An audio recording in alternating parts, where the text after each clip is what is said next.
Good morning, champions. It's Coach Tina, and I am working hard to get on this morning. Good morning, champions. Coach Tina here. I think I've made it. I finally popped into the feed. It has been one of those mornings. Do you ever feel like a gremlin was trying to keep you from doing what you said you were going to do?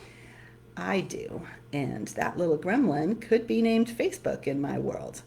Um, I don't know what is up. I have I'm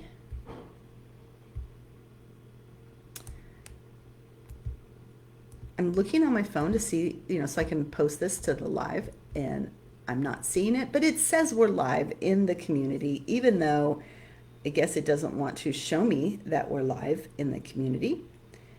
And so I'm going to give up on that and trust the process, which, by the way, was a key learning that I had during my time away. And what am I talking about? It's why it's called We Wanderings today. And you might be wondering about my wanderings. Maybe, maybe not. Why was I in London? Did you see that post? A lot of people did, and a lot of people commented, so thank you for your comments. I'm going to explain more about my London trip very, very soon. But what I wanted to do was spend a little bit of time talking about we wanderings. And what in the heck is we? Well, we means, yes, what you think it does, but it also means small, little, or endearing. And so when I think about my trip, I think about how endearing it was. So I had some wee wanderings, which, crazy enough, I had a best friend in high school nicknamed Wee. And so I would call her Wee all the time. And so Wee is a happy word for me as well, and relates to friendship and good times and laughter. And that also has a lot of play in today's video. So can't wait to get started. I wish my dear friend Margaret was here. She probably can't find me either. And so I am going to see if I can leave her a message. I really don't know why we are delayed, why it's not showing up, why when I click in the comments section it disappears. Maybe there's an alternate reality that I entered into when I try to use Facebook. So I'm just going to keep going, trusting the process. And so if you don't know me, I am Coach Tina. I am the founder of the Empowering Champions community. I am a greatness empowerment coach.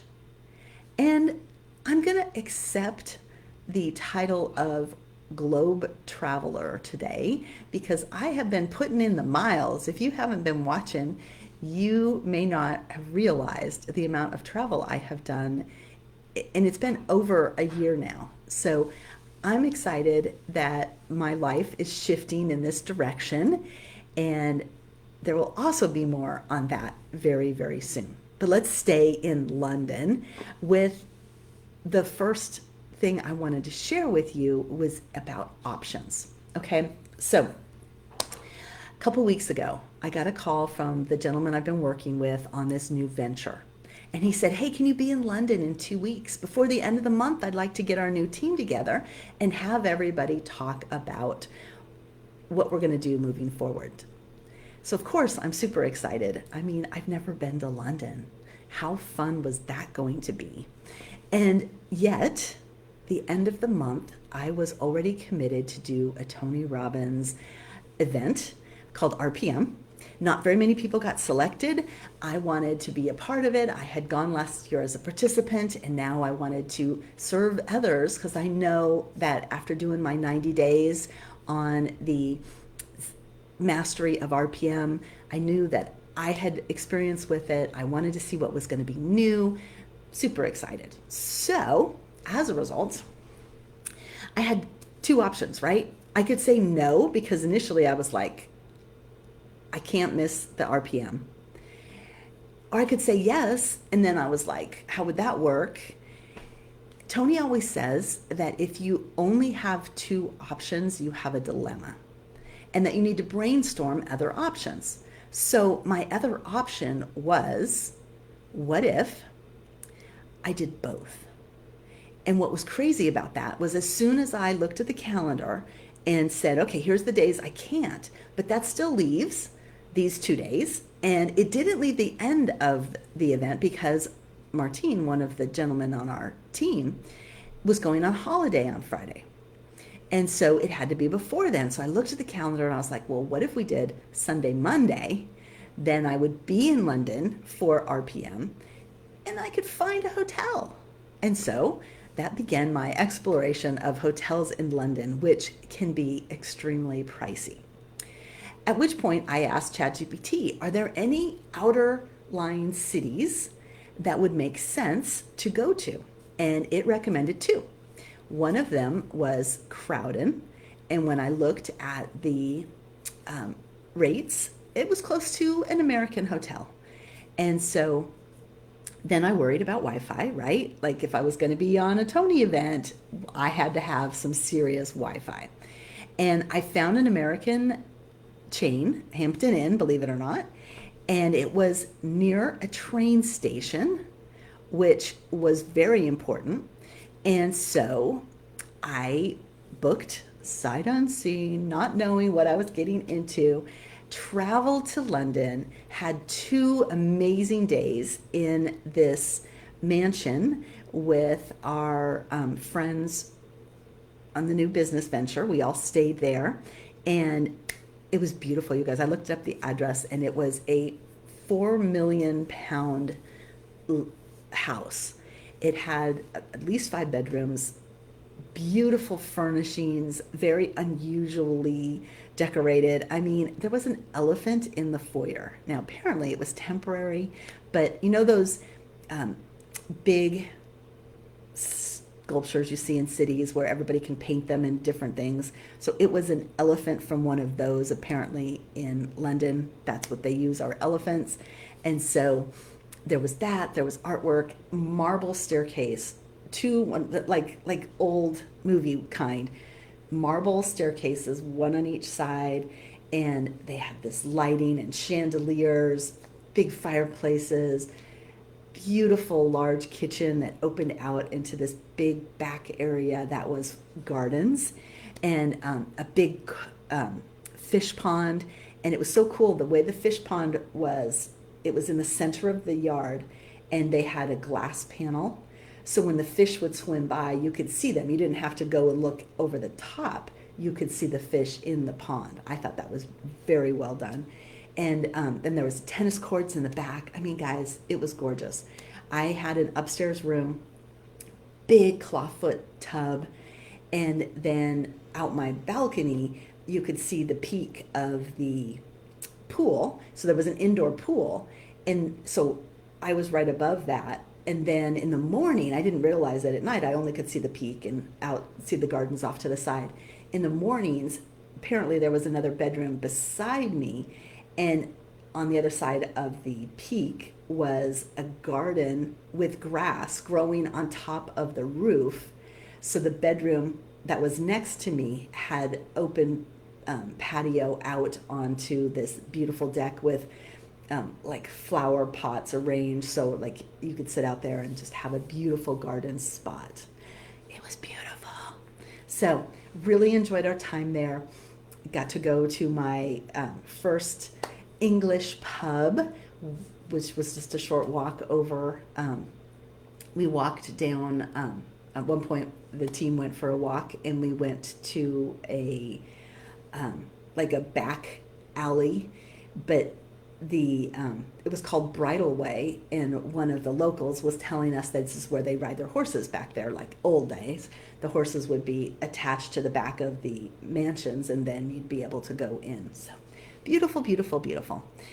Stayed there for the 2 days, had an amazing time planning the future of our new venture and getting to meet new people. We did Qigong in the mornings out in the garden, and that was incredible. We had pizza delivered, endless cups of tea, lots of fun talking about just who we were and how we connect together, and what characteristics we bring to the venture that we're on. So super exciting there.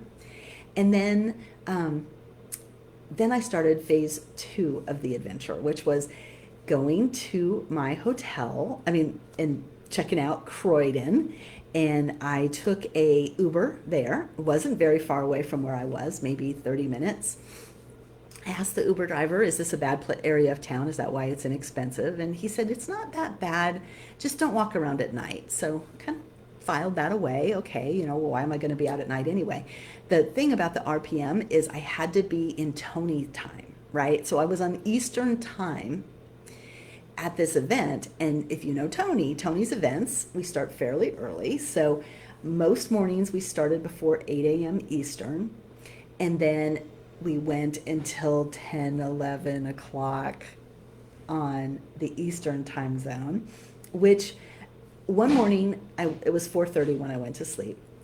One morning I couldn't go to sleep, and when I turned off the light at 5:30 in the morning, I didn't realize it was already light outside, and I had to go shut my window to get the masking done. And then the third morning was also a stretch because I had stayed up so late. But I didn't want to only be in the room, right? So we didn't start till it was almost like 1 or 2 their time. So I would sleep until noon, which was after the free breakfast, run down to the city, and there was like a food court area, which was a huge bonus. They called it the box park, and it was big Conex boxes built into or street cars, I guess you could call them, built into a food court right next to the train station. And you could go in, and they had all the different cuisines. Although they didn't have Mexican food, they had California burritos. I got a laugh out of that because it was definitely Mexican food, but I guess they didn't want to say Mexican, so they called it Californian food. And so I got Thai food there. I had some really good ribs and chicken. So meals became out of the box car. And I found Starbucks right away, got my London cup, which was a big boost because I have been collecting these on the places that we go. And let's see. Oh, and then there was a day that I got up on Thursday. I didn't want to miss it. And someone had told me, one of the team members, that I could go to walk the Thames River. And he told me to take the Blackfriars exit off of the train station. So that's what I did. And I ended up finding out that St. Paul's Cathedral was there. So I went to the cathedral. St. Paul's Cathedral is the one in the stories when in World War II, London was being bombed, and it was one of the very few places that did not get destroyed. Now, actually was hit twice, but it didn't bring it down. And so there's famous pictures of the city all engulfed in flames and burning down, and you can see St. Paul's Cathedral and the cross in the distance. So it was that church, and they were doing Eucharist, so breaking the bread and the wine, and they used real wine. So I sat down with a group of people, we did the service, and then I went up to get the Eucharist, and oh my gosh, you guys, standing in line and waiting, and it's fairly formal, and they did each person, and when it was my turn with the chalice, they actually wiped it, so it probably will be ill from whatever London diseases and beyond there are. But when he said the words over the cup, I looked up, and this beautiful white feather was coming down from the dome right behind this young boy who was holding the cup. And I was just like, what's that? It's like an angel opened the heavens, and I was getting a blessing from above. It was so beautiful. So got to do that, and then you couldn't leave. I don't know what it was. The exit signs were not correct, and I was trying to get back, right? And was getting a little worried, and I'm wandering around the church trying to find the exit. And it turns out that you had to go through the crypt down below to get out. And even then it was hard to find the exit. They funneled you into the gift store, but they didn't want you to leave. It was the weirdest thing. So eventually I get out, run back to the train, and get back home with 3 minutes to spare before my shift and Tony time comes on. So I did it. Did all my Tony stuff. Tony's event was amazing. Of course, Tony's events are always amazing. He has made changes to the RPM app that are absolutely incredible, including the AI version that just does it all for you. So you just tell it your categories, you tell it your actions you want to take, the projects, all of that, and it just designs it all out for you. So, wow, mind-boggling to think that that's the future of where we're going with most things, you guys. It was pretty cool. Okay, so RPM finishes. It's late again, but I'm bound and determined. I am getting up early on the morning on Friday and going to, drum roll please, Stonehenge. Why not, right? It was a 2-hour train ride, and I knew that I could do that. And so I got up early, left all my stuff in the hotel, which is one of the reasons why I decided to stay in this hotel and not shift. I had originally thought that I would go do RPM in Salisbury, which is where Stonehenge is. However, I really was uncertain about the area and would the Wi-Fi be good? And if it wasn't, I would be in Salisbury with no options. So nope, I got on the train, got to Stonehenge, had a beautiful time. There's a little shuttle bus you take and they drop you off, and then you get to walk all the way around the stones, little places you can stop and take pictures, and you can go at your own pace. There were people that were just picnicking on the grass. It was beautiful, you guys, and a beautiful day. And the grounds, they didn't build anything up around Stonehenge, and it was used, obviously the stones were, they've dated them back 3,000 years from the BC. So they're 5,500 years old. And then the area all around them was done for burials. So they have all these other plots. I think they said 200 other areas, plus other things you could go to where they had circles that used to be big timber. And afterwards, I got a book on it because I was so fascinated with all the things. But I spent probably an hour and a half there, ended up missing my bus back and needing to stay another hour. So I went back to they had, of course, a gift store because, hey, that's what we do. And then they had a snack bar. So I go to the snack bar, and they had cheesy pastries that you wouldn't want to miss. And so I got a cheese and onion pastry, and so it was like a Pop-Tart, but a Hot Pocket kind of thing, really puffed up, full of this gooey, it wasn't really cheese, but mostly onions, and the thick bread. It wasn't it wasn't tame, it was real bread around it. So had that as my snack with a cup of flat white. It was a lovely side adventure for me. And then I got on the bus, went back to Salisbury, and in Salisbury, I had 2 minutes to get on my train, made the train, made it to, it wasn't Victoria Station. Where was it? It was Waterloo. So I got off at Waterloo, and that's where the London Eye is. So I got to go, bought the last ticket of the day, got up there for sunset. And the London Eye is this famous Ferris wheel, but you're in a big capsule, and the capsule can hold maybe 10, 12 people. And you have viewing all the way around it. And you walk around and take views from all over. And so did that. It's super stable, so you don't feel like you're up in something that's shaky. But you go all the way to the top, and you can see these beautiful areas. I got to see Buckingham Palace from there, and then the Parliament and Big Ben, a bunch of other buildings I could never begin to identify, but that were beautiful. And took lots of photos, got down from there, walked along the Thames again, and this time I decided I was going to walk over, see if I could get to Buckingham Palace. Now, it was starting to get dark at that point, and I had 10% left on my phone battery. And I was getting nervous because this is like, I had noticed during the day that there are not places where you can charge your phone. It wasn't like we have that need for electric everywhere. And Chris and I talked about this later, and I was like, I think it's because we tend to keep on Wi-Fi and do that, and our phones deplete out more. And then because they didn't have a lot of Wi-Fi stations, that wasn't the case. So I was getting very nervous, especially because I had wanted to go out to dinner and have some alcohol. And then I was worried about the train, it being dark, going back to the place that I didn't know. And so I thought, I'm going to get an Uber. And that'll solve everything. It'll get me there. It can take me right to the hotel and I'll be fine. But with 10% left, I really wasn't sure.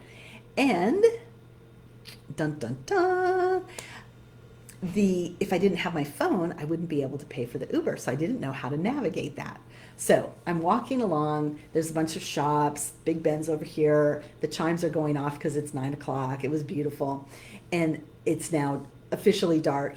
And one of the restaurants had fish and chips. And that was my thing I hadn't done yet, was fish and chips in London. And so I'm starting to walk by because I'm thinking, I got to find a place where I can plug in, which now I'm starting to notice the shops are closing. They don't stay open late. And so this guy was standing outside the restaurant and he's wearing like a waiter thing. And I said, hey, are the fish and chips any good? And of course, oh yes, they're wonderful. They're wonderful. And I said, well, I'll tell you what, I'm going to come back, but I need to go and get my phone charged. Where could I go and charge my phone? And he says, you can charge it in here. And so he brought me in, takes me to the back of the pub, and sits me down in this beautiful little nook area. And I can see right into the bar, and he puts the phone on the charger right where I can see it. He goes, it's going to be so safe, Dolly, whatever laddie. It was cute. And then I got to order my fish and chips. I got my stout that I had been wanting to have. So Margaret, if you're listening, I did drink in the pub and just had a really great meal, got my phone charged up. And the funny thing is, as soon as my phone was charged up, I was like, you know what, I'm fine. I'll go find the train. And so I went to the underground this time, which where I had stayed had both the underground and the above ground. And it was close to 11 by then. By the time we got off the train, apparently there was some thing that happened. And so they stopped our train and they just diverted around a whole other stop that it was supposed to stop at. And so we got off at the train, last ones in, they didn't even have the turnstiles operational anymore. They were just open and you could walk through. And so I had a very pleasant walk to the hotel. It was not a problem. And then went to bed. I was exhausted, you guys. That whole day I had been out as long as a Tony event. And then got some sleep, woke up in the morning, and my whole plan was to make it to Buckingham Palace because I hadn't done that yet. I hadn't found it in the night, right? Which was probably a good thing I waited till morning, because when I got off the train, they had told me go to Victoria Station, which I did. And then I got my GPS out and I plotted where it was, and then I walked in that direction, and then I stopped and looked at my phone again, and I was like, it said it was going to take 15 minutes to walk, and now it was 18 minutes. And I was like, well, that's weird. And so I replotted it, noticed I was, still headed in the right direction. And that's when I realized that every time I did that, I was still 18 minutes away, and I could not understand what was happening. Then I started asking people, and everybody I asked would say, you're going the wrong direction. And then they would point me the same direction as my GPS, which I thought was very odd. And then I would get out a little bit longer and I would look at my GPS and it would say I was still 18 minutes away. So finally, you know how I said wee wanderings? I had to pee really, really bad. And I was no longer in an area where there was public anything.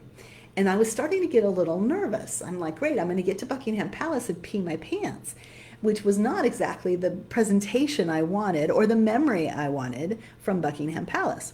So about that time, I'm wandering these streets, beautiful houses and parks and so on. A taxi stops in front of me and starts parking. At which point, because all the other taxis had just driven by. And so I tapped on his window and I said, how does someone get a taxi in London? Because I had like put my hand out a couple of times and they just ignored me. So he was very sweet, told me that he was for hire and that he could take me. I asked if he could take me by Buckingham Palace because by now I was getting a little late on my timing. And I really didn't think that I had time to go to Buckingham Palace and still make it to my next appointment. And so he said, well, I can't drive you by Buckingham Palace. It's not allowed. And I'm like, okay, can you get me close? And he goes, oh, yes, yes. So he takes me, tells me where my next bus stop is, takes me to Buckingham Palace, which I'm like, isn't that what I asked you? And then can we just like go to the train station? Like, do I have to actually walk? And remember, I still have to pee like crazy. So he pulls up, is all excited that he's gotten me to this in front of it. And then he says, do you want to get out? To which he didn't really understand when I said no. It was not a pretty palace, you guys. It was actually very ugly. And I was totally focused on how am I going to get to the restroom? I hope you're laughing at me. And then instead, I did get out.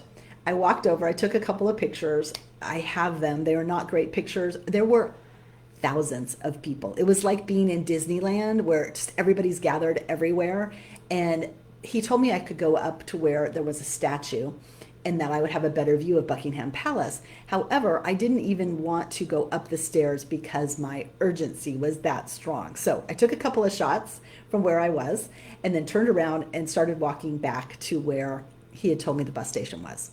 At which point I saw a restaurant and I thought, it doesn't matter. I'm going to have to go to this restaurant and use the toilet. So get there and there's a big sign that says only customers can use the facilities. So I decide I'm going to buy something and I thought I haven't had a chocolate croissant yet and I would like to have that. That'll be the cap on my trip. So I tell them I'm going to buy something. I run to the restroom, come back, and I go over to the pastries and there's these beautiful pastries, you guys, but no croissants. And so I'm like, well, I got to buy something. So I got a piece of carrot cake, big, thick, obviously handmade. It was lovely. Paid for it, turn around, and then there's this even bigger table of all the chocolate croissants that I didn't get. And I was already done and needed to leave. So I then made my way to the train station with the plan to go to Paddington, which Paddington is where the bear, Paddington Bear, if you ever read the stories, which I was a big fan of Paddington Bear books when I was a kid, they found him in front of Paddington Station. And so that's why they named him Paddington Bear. So Paddington Bear was, they had a whole gift shop in there that was just for Paddington Bear. So my plan was to go there, but I was so late at this point that I got to Paddington Station.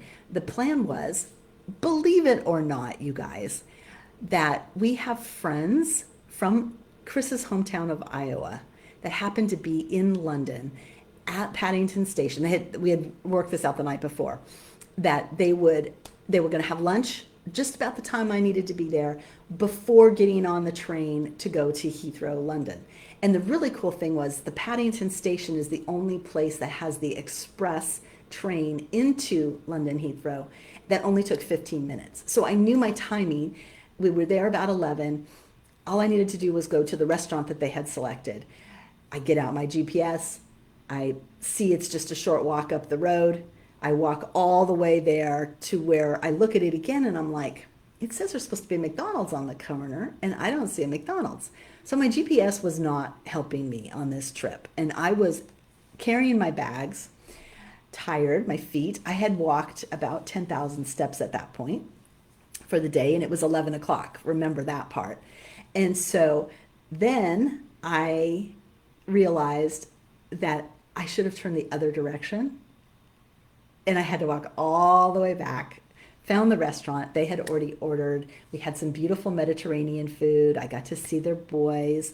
Chris and I the weekend that he proposed to me had gone to these friends' house in Florida where they live, and had she was pregnant with her son, and we went down to Florida. He proposed to me, and on the way back, she had had the baby and was in the hospital. So exciting, fun news, all of that good stuff.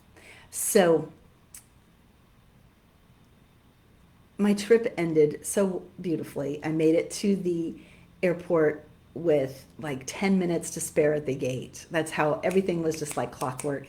Got on my flight, made it to Atlanta. The Atlanta trip was about 3 minutes before they boarded. So 1 to 1 to 1 to 1. But wow, what an event, you guys. I feel so amazing that that's what I got to experience. And here's the really fun part. You guys know that I always like to do my lives based on what we are trying to accomplish in the week, right? Our motivation for the week. And the first one of the month is always about, what are your goals for the month? Well, I'm the goal gal, right? And I had a goal for the trip.